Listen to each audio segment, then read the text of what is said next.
मंडळी, मी पत्रकार प्रसाद मैर। या ठिकाणी आपण गोरखनाथगड या प्रसिद्ध ठिकाणी आलेलो आहोत। गोरखनाथगडाला भाविक दर्शनासाठी जसे येतात, या ठिकाणी असणारे जे जंगल आहे, या जंगलाच्या बाजूला या देवस्थान ट्रस्टने काही आकर्षक असं प्रकल्प केलेला आहे। पाहूयात आपण हा प्रकल्प। या गोरखनाथ गडावरील हा जो परिसर आहे, या परिसरात व्यवस्थितरित्या पर्यटनाचा पण आनंद घेता येईल असा निरीक्षण मनोरा देखील आपल्याला या ठिकाणी दिसून येत आहे।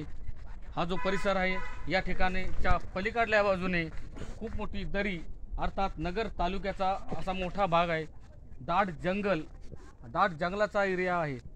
आपण आता ह्या निरीक्षण मनोऱ्यातून पाहिल्यानंतर आपल्या लक्षात येईल। या ठिकाणी पाहता आपण पर्यटकांना बसण्यासाठी या व्यवस्थित असं सुटेबल ठिकाण केलेलं आहे। इथं बसण्यासाठी या आपण पाहतात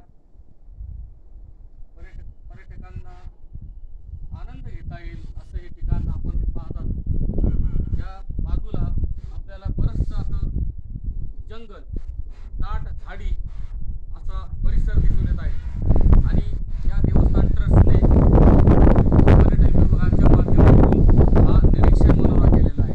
या निरीक्षण मनोऱ्यावर आपण या ठिकाणचे हे जे निसर्गाची जी चादर पसरलेली आहे, असं सुंदर असं दृश्य पाहू शकतो। गोरखनाथगड देवदर्शनाबरोबरच या ठिकाणी आपल्याला म्हणजेच पर्यटकांना म्हणजेच भाविकांना या निरीक्षण मनोऱ्याच्या माध्यमातून या जे ठिकाण केलेलं आहे, याचा आपल्याला नक्कीच फायदा होईल आणि हा नक्कीच आपण देवदर्शन केल्यानंतर घ्यावा।